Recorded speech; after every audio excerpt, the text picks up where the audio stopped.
Olá a todos, bom, eu vim aqui fazer mais um vídeo para descobrirmos quem foi o faraó do Êxodo. A posição predominante dos eruditos no dia de hoje é que o faraó do Êxodo era Ramsés II. Se assim for, isso significa que o Êxodo ocorreu aproximadamente entre os anos de 1270 e 1260 a.C., ou seja, no segundo milênio antes de Cristo. Entretanto, de várias referências da Bíblia, como Juízes, capítulo 11, verso 26, o livro de 1 Reis, capítulo 6, verso 1, e Atos dos Apóstolos, capítulo 13, do verso 19 ao 20, a data do Êxodo é inferida como sendo 1444, 1447 a.C. Assim, de acordo com o sistema de datas normalmente aceito, o faraó do Êxodo seria então Amenhotep II. Quem foi de fato o faraó mencionado no livro de Êxodo e quando foi que o Êxodo aconteceu? Então, se você quiser saber mais sobre quem foi o faraó do Egito, fique comigo então, que eu lhe mostrarei uma gama de historicidade de datas e vamos descobrir quem foi realmente o faraó do Êxodo.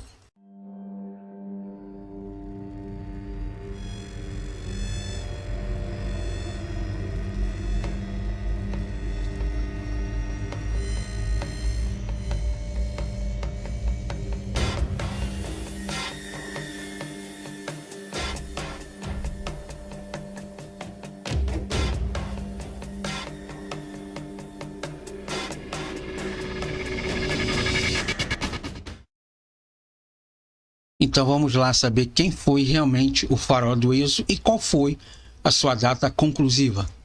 Conquanto muitos eruditos da atualidade tenham proposto uma data posterior para o evento do Êxodo, entre 1270 e 1260 a.C., ou seja, no segundo milênio, há evidências suficientes para se dizer que não é necessário aceitar essa data. Uma explicação alternativa nos fornece um melhor relato de todos os dados históricos e colocar o Êxodo por volta de 1447 a.C. Primeiro, as datas bíblicas para o Êxodo colocam nos anos de 1400, já que 1 Reis capítulo 6, verso 1, declara que ele ocorreu 480 anos antes do quarto ano do reinado de Salomão, o que foi por volta de 967 a.C. Tá ok?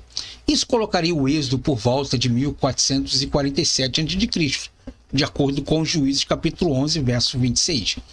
Então, o livro de Reis, capítulo 6, verso 1, e o livro de Juízes, capítulo 11, verso 26, afirmam que Israel passou 300 anos na terra até o tempo de Jefté, o que foi cerca de 1000 anos antes, ou seja, 1000 anos mais 300, 1300 anos. Então, 1447 é uma estimativa a qual Juízes e o livro de Reis dão a essa questão. De igual modo, o livro de Atos dos Apóstolos, capítulo 13, verso 20, diz ter havido 450 anos antes dos Juízes, de Moisés a Samuel, sendo que este último viveu por volta do ano 1000. O mesmo ocorre com respeito aos 430 anos mencionados em Gálatas, capítulo 3, verso de número 17. Então, o livro de Atos dos Apóstolos, capítulo 13, verso 20, diz ter havido 450 anos de juízes, dos anos de juízes, que foi de Moisés até Samuel. O mais 1000 anos ao qual eles viveram esse período aí, dá 1450. Que nós falamos que seria mais ou menos 1447, que também é uma estimativa.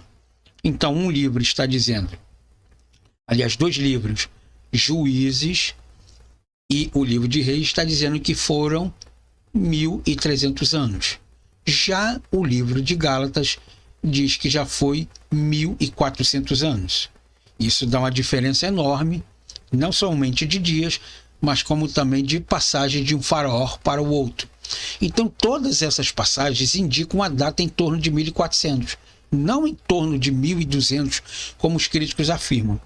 Segundo John Bilson e David Livingstone, propuseram uma revisão da data tradicionalmente atribuída ao fim da Idade do Bronze, média e início da Idade do Bronze avançada, que isso data mais ou menos entre 1550 a.C. para um pouco antes de 1400.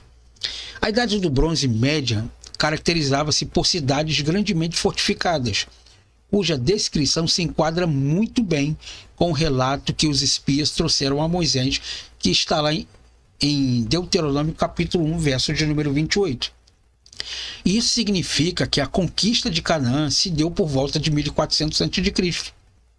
Então, como as escrituras afirmam que Israel vagueou pelo deserto por cerca de 40 anos, isso dataria o êxodo por volta de 1440 a.C., totalmente de acordo com a cronologia bíblica. Se aceitarmos os registros tradicionais dos reinos de Faraó, isso significaria que o faraó do livro de Êxodo foi Amenhotep II, que reinou cerca de 1450 até 1425 a.C. E terceiro, uma outra solução conhecida como a revisão de Velikovsky-Corvily propõe uma revisão na cronologia tradicional dos reinados dos faraó. Tá? Velikovsky e Corvily afirmam que há 600 anos a mais na cronologia dos reis do Egito. Evidências arqueológicas podem ser juntadas para substanciar essa proposta de que uma nova data do êxodo foi em 1440. E de acordo com esse ponto de vista, o faraó nesse tempo era o rei Tom. Isso se harmoniza com a afirmação de Êxodo capítulo 1, verso 11, de que os israelitas foram escravizados para constituírem a cidade chamada de Pitom, residência de Tom. Tá? Então, na verdade, o povo hebreu foi chamado para fazer trabalhos pela cidade e para construir a cidade, não as pirâmides. Tá? Deixar isso bem claro aí. Então, quando a cronologia bíblica é tomada como padrão, todas as evidências arqueológicas e históricas se encaixam direitinho. Isso você pode ler lá no livro de Quando os Céticos Questionam, de Victor Books, que foi a primeira edição em 1990, no capítulo de número 9. Tá? No entanto, aqui, eu tenho dois livros aqui que eu vou mostrar para vocês, que um deles é As Profecias das Pirâmides. Tá? Um livro muito bom, de Max Todt, ok? Que ele traz exatamente uma tabela cronológica de todos os faraós existentes ali. E sabe qual faraó da 19ª dinastia, que foi a última dinastia do reinado do Egito? Foi o faraó Sequenereta III. Esse mesmo, que eu não mencionei aqui no estudo. Mas o que é interessante, que eu tenho essa Torá aqui, tá? A Bíblia Sagrada, o Pentateuco, de Sábado de Notos, que ele diz exatamente que o faraó do Êxodo foi Sequenereta III, que lá no Museu do Cairo existe uma múmia, que é exatamente a de Sequenereta III, que ela está toda fragmentada, e quando ela foi mumificada, ela está toda deteriorada. Por quê? Porque, na verdade, o corpo dessa pessoa que foi mumificado estava todo putreficado, estava em decomposição, estava totalmente fora da realidade formal. Ou seja, os braços, as pernas, o tronco, a cabeça estavam todos fora do lugar. Então se dá-se a entender que o faraó, quando foi atrás dos egípcios, as águas, quando bateram, que fecharam, possivelmente as carroças bateram parte do peito dele, alguma coisa bateu sobre as rochas. Quando as ondas se levantaram, então deformou todo o seu corpo. Então essa é a múmia que foi achado exatamente desse faraó no Museu do Cairo lá, todo mumificado. Então se dá-se a entender que, para mim, é a resposta mais plausível de que o faraó do Êxodo foi Sequenereta III. Mas fica aí a dica para você querer saber. Não pode ser o faraó Ramsés II, porque os livros e muitas das vezes algumas histórias do cinema, principalmente os 10 Mandamentos, traz o faraó Ramsés II. Mas se você analisar bem, quando Moisés nasceu, presta bem atenção agora, quando Moisés nasceu, o faraó Ramsés já existia, ok? Muito bem. Então, Moisés fica 40 anos morando no Egito. Então, até que ele mata aquele egípcio ali, ele foge e tal, e ele volta 42 anos depois, ok? Muito bem.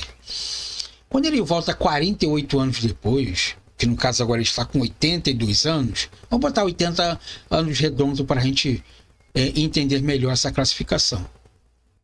O mesmo faraó que está lá é o faraó Ramsés II. Mas como é que pode? Como pode Moisés, que viveu 82 anos, ok? E ele volta agora, é o mesmo faraó que estava lá? Esse faraó tinha quantos anos? 200 anos? Mais de 100 anos? Poxa, é complicado, entendeu? Moisés fica 82 anos fora e o mesmo faraó que está lá é o mesmo que criou ele. Então não tem lógica nenhuma, ok? Então, os filmes muitas das vezes trazem esse tipo de fantasia, tá bom? Mas, enfim, está aí a seu critério para você tirar as suas próprias conclusões e saber qual realmente é o faraó do Êxodo ali, tá bom? Então, essa daí é a questão que eu trouxe para vocês. Deixei aí o material, mostrei para vocês as datas, as pesquisas, e cada um então agora faz a sua análise conclusiva para saber quem é realmente o faraó que enfrentou Moisés e libertou o seu povo, tá bom? Eu quero agradecer a você por ter ficado até aqui, muito obrigado, e espero você então numa próxima aula, o qual nós trataremos de outros assuntos, tá bom? Até uma próxima gravação então.